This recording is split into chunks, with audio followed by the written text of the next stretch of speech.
There we go. Okay, I'm calling this meeting to order at 6:31. And it looks like myself, Danielle, Jay, and Ben, and Dan are here. John Grismore. Oh, John. All right, everyone ready for the Pledge of Allegiance? Yep. All right. Pledge allegiance to the flag of the United States of America and to the republic for which it stands, one nation, under God, indivisible, with liberty and justice for all. Okay. Any changes to the agenda? Probably it just wasn't listed. We could do under business, but probably should, the official update from the Franklin County Sheriff's Office with Captain Grismore.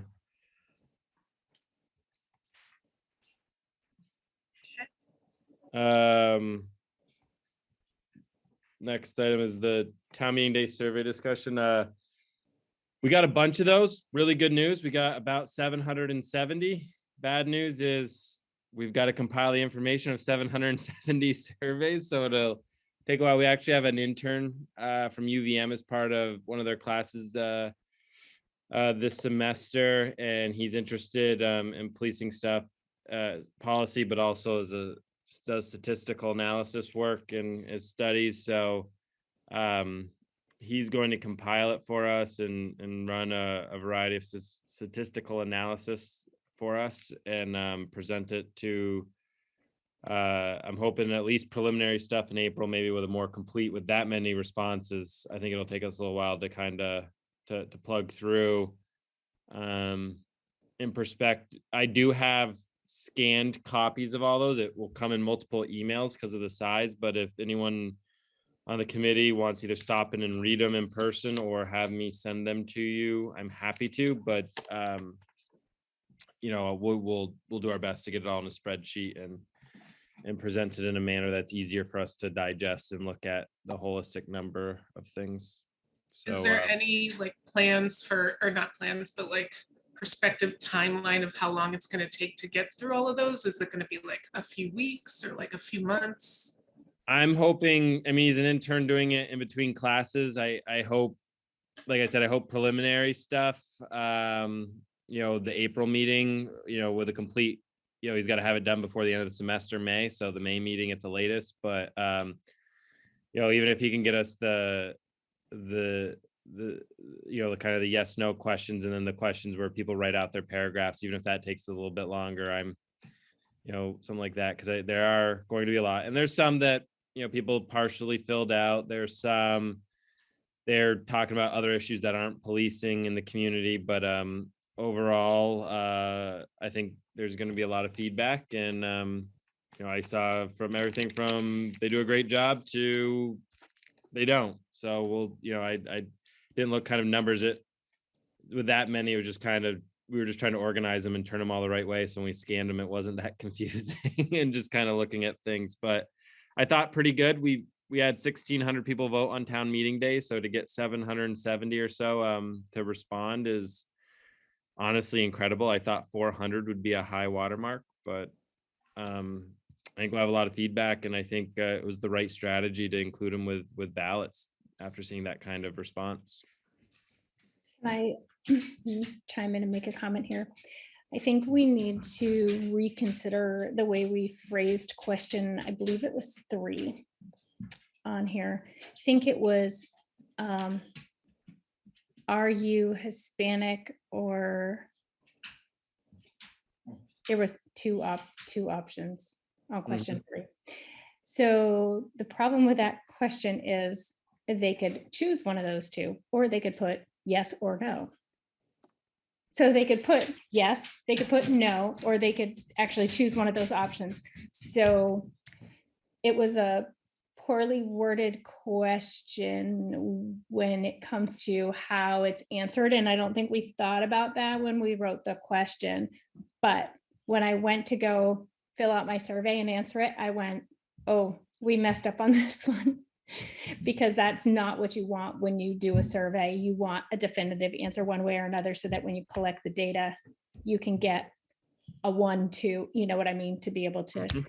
get accurate data. So I mean, we do have others, like there's probably at least half a dozen when we asked about race, they said, 100-meter, or they like Daytona 500, or, something like along those lines. So understood. I think, that'll be good feedback. I think, Yeah. when we look to sharpen it up, I think, the last one, we got 94 people to take it. We got a lot more eyes on it this time. I did hear complaints. We asked demographic information. I explained the whole point of asking demographic information is to see, do people with different backgrounds and experiences and, have different experiences with policing, and people who've lived here 5 years versus lived here 30 years, do they have a different experience with policing? And, I don't know that answer, but as we do this analysis and look through these results, we may see a trend, and that's why those questions were asked. But I did have a few people complain in the community that they didn't take the survey because of that. So that was the only other negative feedback I guess I heard on the survey. But so maybe when we do the town report, that's something to consider, putting in a little bit more information about why we put that information in there, so that when we provide the, kind of the data that we collect, providing a little bit more explanation as to why we asked that information, what we were kind of going for, what we were hoping to get out of that information. And hopefully that way, next time around, more people will consider responding. mhm. Yeah, that's really too bad that would prevent them from doing it, rather than just maybe opting not to answer those particular questions. So, and I think we'll see that a few people wrote on their surveys, like, it has nothing to do with policing, but again, I think maybe to your point, Danielle, if we can find room to explain why that information is important, concisely, or something, or even in, I think especially with 770, it's a pretty healthy survey. I think, looking at how we can put those results, even if it's graphics of some sort, on our website, and then, like the town report, so people can kind of, to see that the information doesn't just go into a black hole, it's there for people to review. Do you Right. know if the town is planning on sending out ballots for the November election too, or? So the town doesn't manage the November election, the Secretary of State does.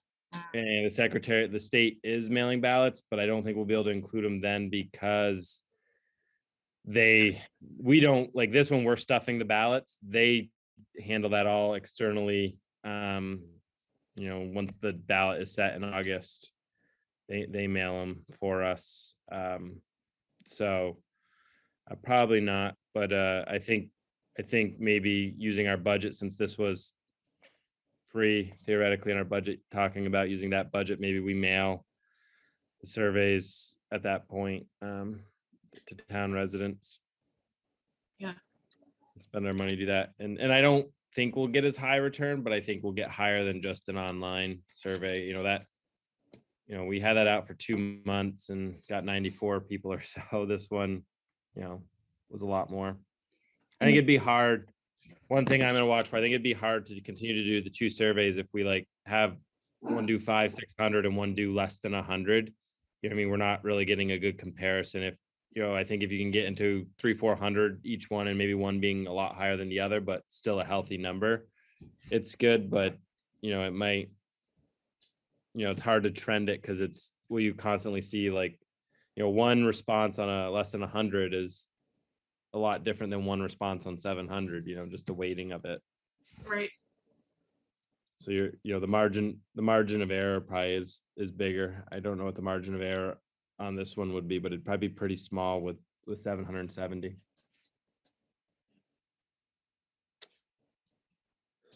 All right. Other questions, other discussion about the survey? Okay, then moving on, Captain I would- Griswold. I would, yep. Yep, thanks. Captain. Yeah, good evening, everyone. What can I do for Just checking in, see how things are you? going. I don't know if anybody actively. else is. My connection might be really bad. It's just really kind of, everybody's kind of stuttering on my, I don't know if everybody else is having the same problem or if it's just a connection on my end. I think it's on your end, but Okay, let me having the- join. I'm I'm gonna just I'm having the same alternatively issue. join here.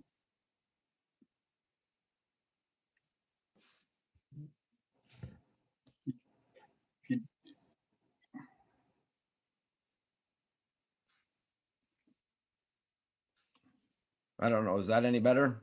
Yes, yep, that's better. You can mute one of them, John. Sorry. How's that, folks? Is that better? much better. Yeah. My computer is going through some antivirus updates, so it's bogging down. But I'm sorry, I didn't hear the question. Was there a question about I like think what the that's- updates are? Or? Just general update. How was the last month in the town? Anything that we should know? And then I'm sure they'll have questions for you. Yeah, we're not seeing anything out of the ordinary. Our numbers are consistent. We certainly are seeing a number of mental health related calls that continues to go up. I don't have exact numbers, but certainly almost 1 in 3 has an element of a mental health call, and those are calls for service. Again, those aren't self-generated calls like motor vehicle stops. Those are calls for service. So we're seeing an uptick in that. But the good news is we've launched our crisis response team. That has been deployed a number of times already. Some in the town, some outside the town. But we've gotten a tremendous amount of response from that, a positive response from that in the community, and we continue to support that team and pump training dollars into that equation so that we can continue to grow that team and their capabilities. And I'll share with you too, I just got a call from the messenger. They want to do a feature on the crisis response team. So we're going to be meeting with them next Monday and doing a feature in the messenger about the capabilities of the team and what services they offer the communities. And these are only deputies who are on the team, not like an outside mental health counselor. Like That is the correct. previous. These are deputies that are on the team. That's correct. And how many people are on the team? There's a total of 5 on the team right now. So is like at least one person on every shift? Not always, but they're always on call. So they're always available. We try to spread that out, but this is a very unique skill set. So not everybody around that works around the clock has this skill set. So, unfortunately, we don't have the abilities to put somebody on 24/7. But again, like I said, they're on call like any other, emergency response folks would be to deploy to a crisis. Captain Grismore, I work at the Samaritan House at the shelter in the city. We've seen a lot of success from the SAPD's program with the embedded worker from NCSS. I apologize I wasn't here last month, but could you give me a real brief, basic points of what the crisis response team is, what the role is, and how that might compare to something like having an embedded worker for mental health calls? Yeah, absolutely. And I wasn't here last month either, so we're in the same boat. Okay. So what this is that really early on in the sheriff's administration, we kind of had a focus group of what are the areas of priority that we needed to focus this organization on, and mental health really came to the top. And when we looked at ways to apply better services to the community, we looked at a number of ways to do this, and we explored the potential of having an embedded mental health crisis worker with us as well.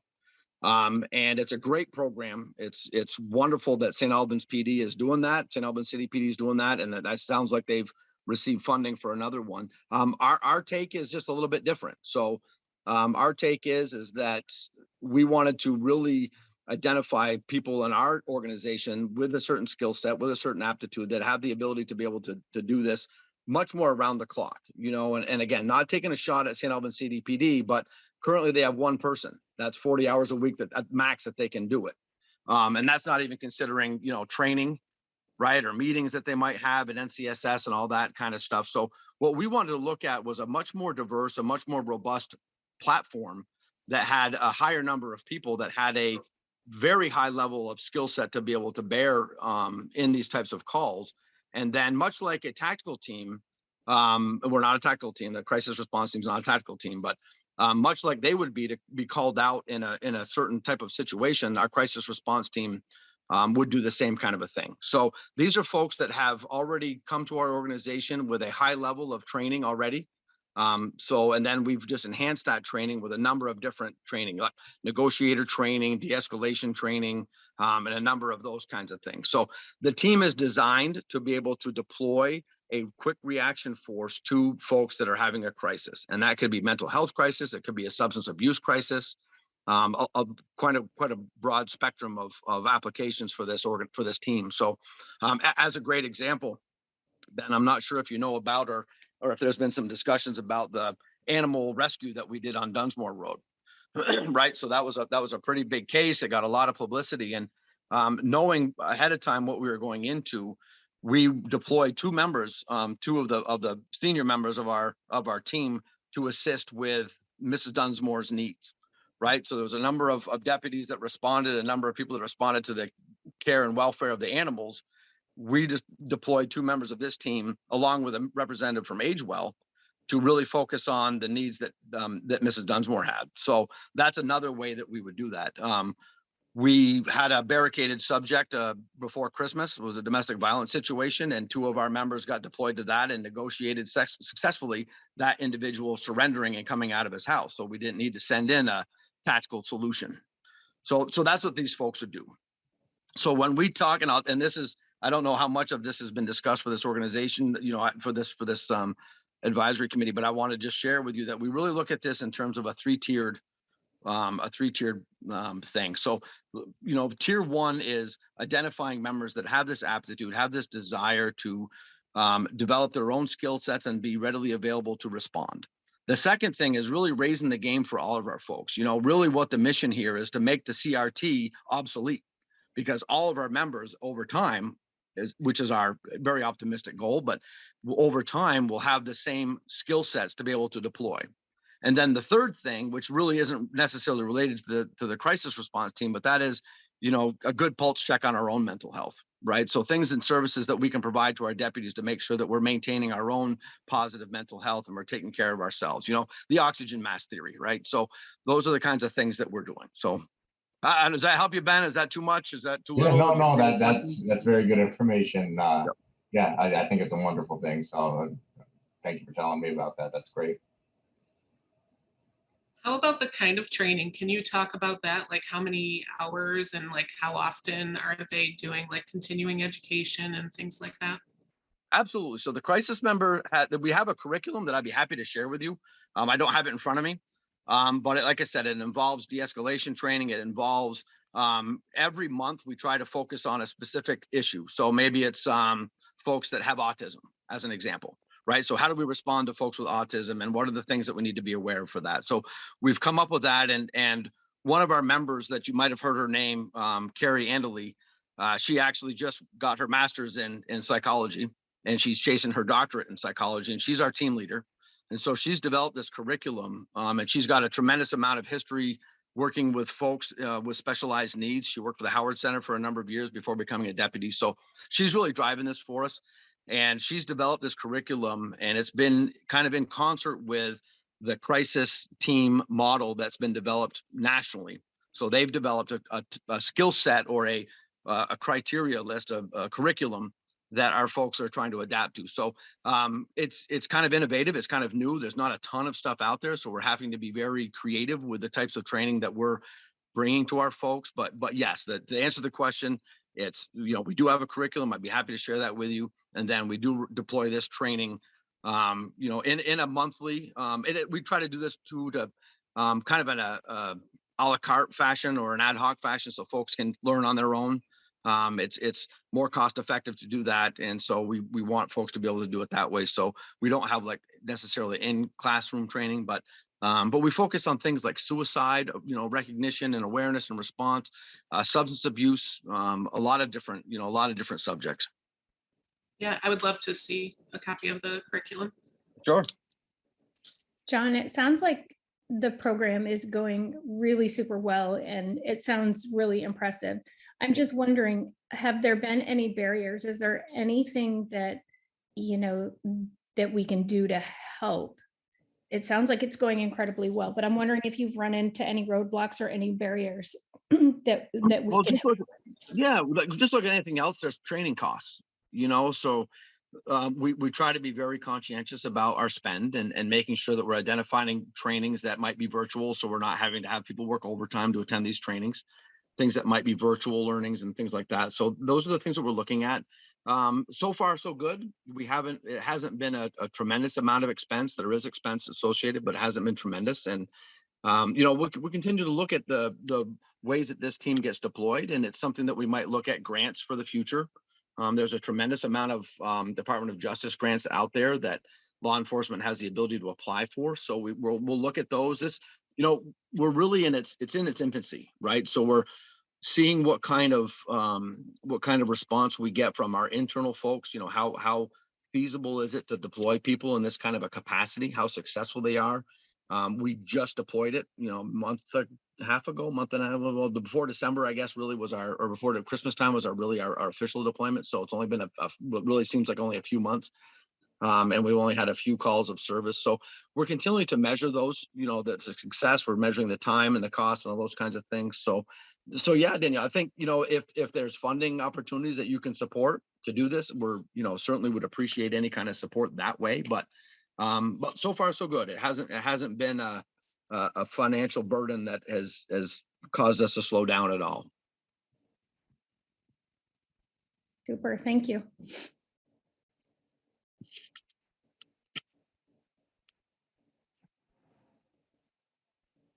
Other questions for Captain Grismore about the crisis response team or about the data that we received a little bit ago?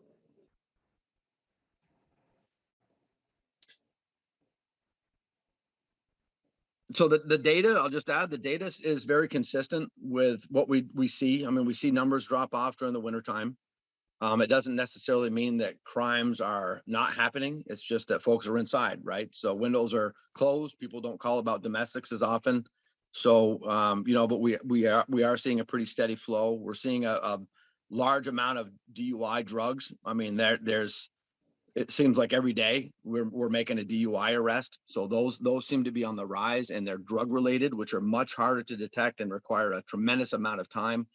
A DUI processing used to take a DUI alcohol would take a couple of hours. A DUI drug could take 5 or 6 hours. So we're seeing an uptick in those. And again, like I said before, we're seeing an uptick in mental health related things, welfare checks, folks that are expressing suicidal ideation. So we're seeing an increase there as well. But overall call volumes are pretty consistent with what we see year over year. There's not any dramatic increases. But again, they dip down, and as things get nicer, whether people get outside more, we'll see a lot more folks on the road, and there'll be a kind of an uptick in calls for service for sure. And then last month, we asked for some data about the schedule. Yep. Because we're always having questions about the schedule. So if we could get those, we'd greatly appreciate it, just like on a monthly basis. Yeah, I'm not sure where that's at, but I'll follow. The sheriff's out this week, so I'll follow up with him, and I'm not sure where that got left off, but I'll follow up with him, and somebody will get back to you for sure. Yeah, but do you have specific questions about the schedule? Or are you just looking to see who's on, or anything I can answer for you all tonight? I think maybe I'm wrong, and Jay could speak to it. Just, I think just to confirm, that, part of our role is to make sure the contract's getting complied with, and it's just having that oversight to make sure the hours are getting filled and the taxpayers of the town of St. Albans are getting what, they contracted with the sheriff's department for. Yeah, I don't know if you want to see it, because it costs us a lot more hours than we bill for. So, but I'm happy to share that. The format, and I expressed that, Carrie and I had Carrie Johnson and I talked about this maybe late last week. And she had asked about that as well. We don't really have a format that we can show, like a spreadsheet or anything that shows. All that I can show that has a higher level or highest level of accuracy is the hours that were worked. So it would show a date, a name, and the hours that they worked. So because the one that we use is tied into our payroll system, sometimes those things change, and they could change last minute, and it's not necessarily always, it's not like retroactively updated. But how we track those hours is basically through our payroll process. And then that's how it would show. So it basically look like a spreadsheet, but you could absolutely look at the days and who was working and what hours they work. Yep.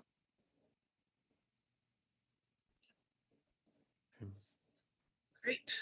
Any other questions, concerns, things you want to bring up with Captain Grismore? Nope, I think we're good. Thank you. Yep. Thanks, everyone. Okay, there's no one here from the public, so no public comments. Any other business that anybody wants to bring up that we have not yet addressed? Looks like a bunch of no's. All right, and then approval of the minutes from February 9th. I make a motion to approve the minutes. I'll second that motion. Okay. Any discussion? All in favor? Aye. Aye. One other piece of business, sorry. Please, if you haven't, send your tax information for payment to Jen Gray. I think we only have 1 or 2 people who've sent it in. So if you haven't sent it to her, please do so. We discussed it last meeting. If you have any questions, email me. I can get you the forms, but Jen's handling all of that. Yeah, I didn't send her anything. What does she need exactly, Corey? It's just it's the W-4, just the typical W-4. So for tax purposes. Okay, did you send? I sent it to the group. I can send another one tomorrow and then just send it to her. Okay, Just 'cause we like to do the payments all at once. So and I know at least one of you can't with their job take the payment. So just cleaning that up would help us kind of get that taken care of. I'm leaving. If anybody happens to have it in their email, I'm leaving on a flight tomorrow morning at 5:30 in the morning, and I'll be gone for 2 weeks. I'll send it tonight. Right. Okay. So everybody can get paid. Yep. And then, sorry, one other piece. Armin's not going to be continuing. So we have at least one opening. Those will be made public this week, and then the select board will appoint all new board. The appointees or reappoint. I think their first meeting in April. So that's all I got. Out in our networks that you guys are looking for people. Yep. Yeah. Specifically, Armin filled the local business owner role. So, that one. And then I'm trying to think of the other one that was up for reappointment. I got to follow up with. I've heard from 2. Jay would like to continue, and he's the fire department's representative. So unless the fire department sends another name, you're probably stuck with us another year, Jay. Pretty sure they're not knocking down the doors to beat me out of this position. Could one of us move to a different role? Yeah, theoretically, if you could, yeah, I believe so. I don't see why What was not. mine? Am I just at large? I think you are at large. I'm starting a business in the area. So You could, we can talk to the select board of that one if, we don't have one fill, and we can go with an at large. okay. Sure. I think the hard part, Jen, I don't know how it works, is we probably only appoint them to the remainder of your 2-year term. They wouldn't get a fresh 2-year term. Oh, right. Okay. Then you So go we're to the specifically looking for business owner for It's how a many 1 years? year. It's a 1 1 year. year. Okay. That format does not say, maybe it's worth reviewing this summer, why, I know they kind of did that, but I don't know if, I think it's so hard to recruit for local boards when you kind of tailor it like that. It's really difficult. Try to find the full flex, if you will.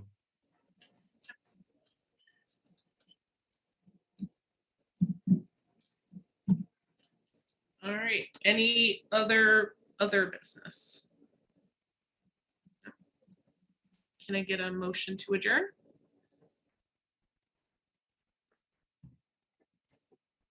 You guys all want to stay all night? I was supposed to go to a meeting in Addison tonight, and given $4 gas and a snowstorm, I decided not to go. So. Yeah, I'll make a motion to adjourn. thank you. Can I And get I'll a second? that. Thank you. Yeah, I'll second.